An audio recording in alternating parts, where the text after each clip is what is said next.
What's up, everybody? It's your girl, Kiwan, and I am back with Beauty in Black Season 2, Episode 14. Your turn is coming.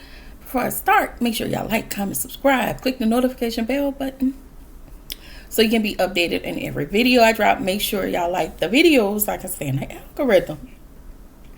So, y'all, we picked this episode up with Norman, Mallory, and Roy. Roy had already told Norman that Mallory unalived his wife. So Norman is pissed and he ain't hearing nothing. He can't see nothing. He tunnel vision at this point. Mallory denies it and said that it's the drugs that has Roy tripping. Roy turned on Mallory that quick. Mallory was like, listen, just ask Jules. Well, why would he ask Jules? Jules wasn't there. You were. But Norman is a killer and he been around a whole bunch of people because he is a whole bunch of things. And I'm pretty sure he knows that you're lying. But let's just keep it moving. So Roy tells her, you tried to unalive me last night and you threw it in my face. And no, he was like, you tried to unalive me last night. And so he's crazy. And so I had to tell him about you. Basically, I was like, really, Roy? And so she was like, listen, she said, I thought that we can at least stick together if we don't do nothing else.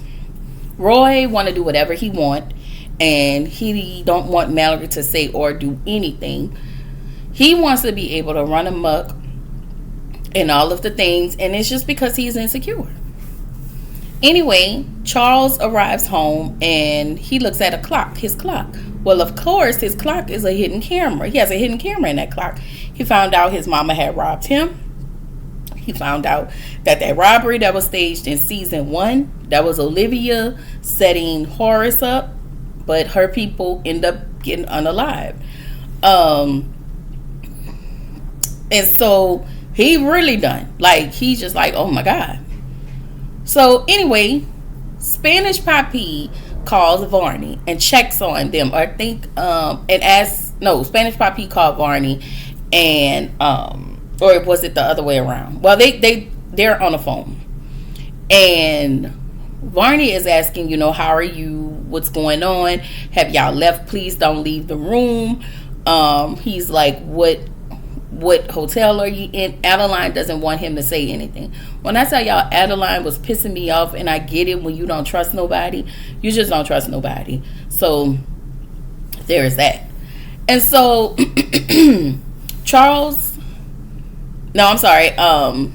Adeline doesn't want him to say anything. So Varney wants to address, but he was like, okay, if you can't say it out loud, just text it to me. And so Spanish Papi end up texting him the address of the motel so he can come pick them up. So Charles goes to Horace's home looking for his dad. He sees Angel. He questions Angel, like, why are you here? And so Angel was like, I'm your stepmother's guest. And I'm just like, Angel, So Angel's just sitting there talking big shit. Like, sir, you don't even live here. You're just housed here for a while. And I hope it's a short while. Anyway, Charles tells Horace what Olivia has done to him and how he found out. And he sent him the camera. He sent them the footage of the conversation between Olivia and I think his name was Alvin. I think it was Alvin, the security at the club. So Horace was like, what do you want? Because I feel like that's how Horace has to talk to him. And he was like, I need your help. And he was like, you hadn't even called to check on me, but you want me to help you. So he told him what happened. Horace wasn't stunned, but he was like, he was stunned to find out that Olivia had set him up. And he was like, she's gambling again. So Charles did not know that his mama had been gambling a lot. So I do know Horace and Norman knows about her gambling debts. And he asked his dad. So I think Charles is still trying to help Olivia, and I wouldn't. But whatever.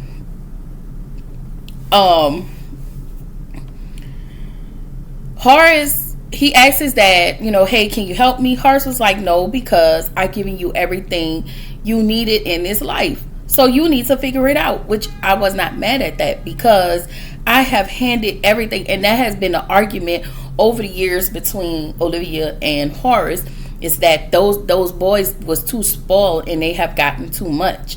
And yeah, that was the argument in over the years, but that's what we were really seeing in season 1, and I think some of the beginning of season 2.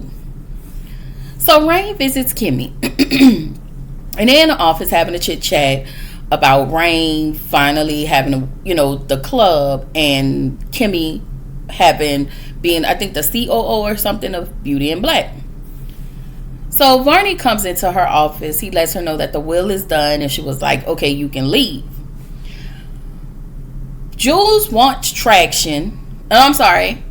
Traction is actually looking for Spanish Papi and Adeline. So in the next scene, Traction calls Alex. And, he's telling, he is spilling everything. Like, I feel like Traction has no awareness. He's just so loyal to Jules without a fault. And, he tells Alex, I'm waiting on Spanish Papi. I don't know. I don't know what room they're in. I just know that they're at the hotel. So, of course, he want to know what's happening. And he was like, okay, hold on. So, Alex goes to get Rain and tells Rain, here, listen in on this.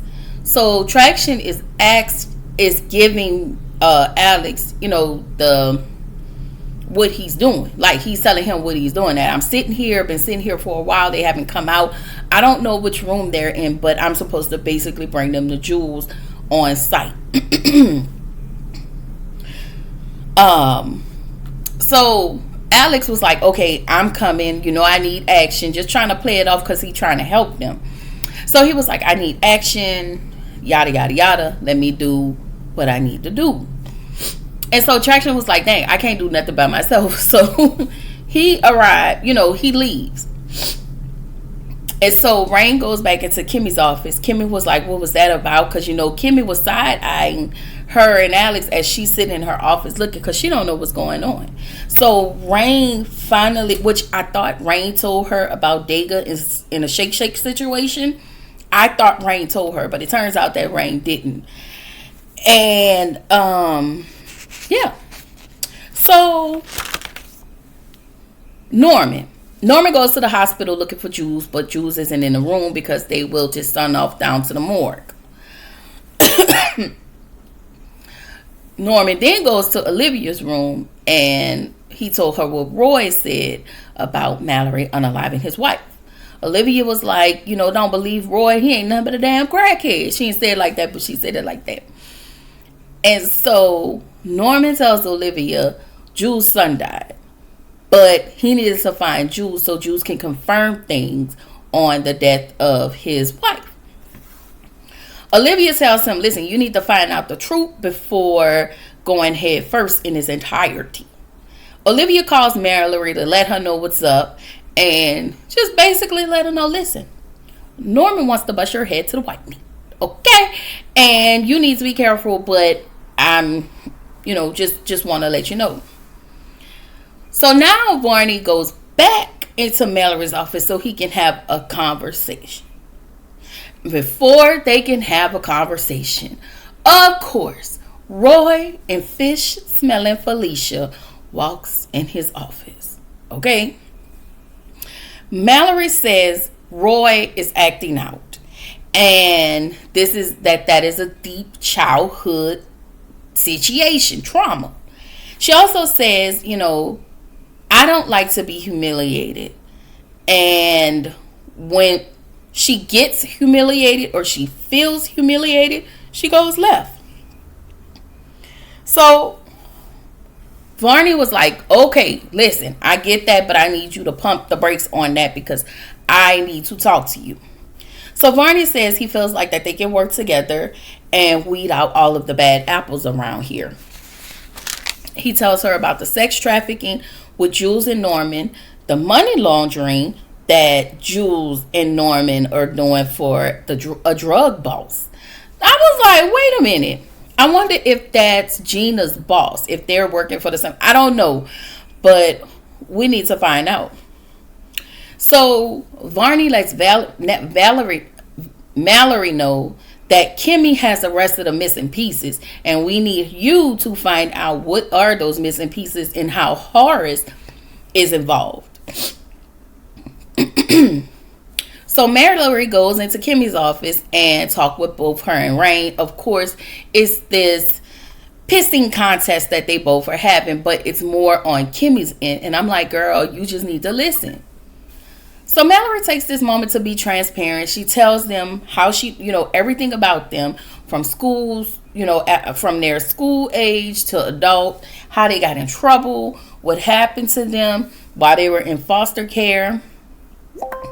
And so she asked, after running everything down, her next question is, how does Horace play a part in all of these things? And she was like, he doesn't. She didn't want to say anything, but Rain was like, he was not involved. And Kimmy was like, girl, and Rain was like, tell her everything. Like, Rain be thinking sometimes. If you don't tell her everything so we can get up out of all of this bullshit, girl, speak up. So, I will say this. Kimmy and Rain has been through a lot. And then as they met what's his name? Not Alex. Homeboy. He put them through more. Like, you got these ladies caught up. So anyway, Varney is on his way to the motel to go pick up Spanish Papi and Adeline. So he calls him. He was like, hey, come get in the car. Spanish Papi was like, did you see anybody? Varney was like, no. And as they're coming out, Officer Traction sees them. Alex had already made it to Officer Traction, and they're sitting in a car, but now they have to get out. And so Traction is trying to get both of them. And somehow Spanish Papi and Adeline was able to get away and get in Varney's car. Before they drove off, Alex put a tractor on Varney's car. And now this has turned into a high-speed chase. So Alex called Varney and helped him out on how to navigate through all of this traffic so he won't get caught. And he tells him to go into this abandoned building and wait there. And so he helped them, navigate the whole thing. Meanwhile, Sylvie is trying to run from Jules, and he threatens her, grabs her, and this is where the episode ended. I was like, Lord. I don't even know what to say. Anyway, I will say this. This is your girl, Q. Reminding you to keep showing up, keep growing, stay true to yourself. And I will see y'all in the next video. Bye.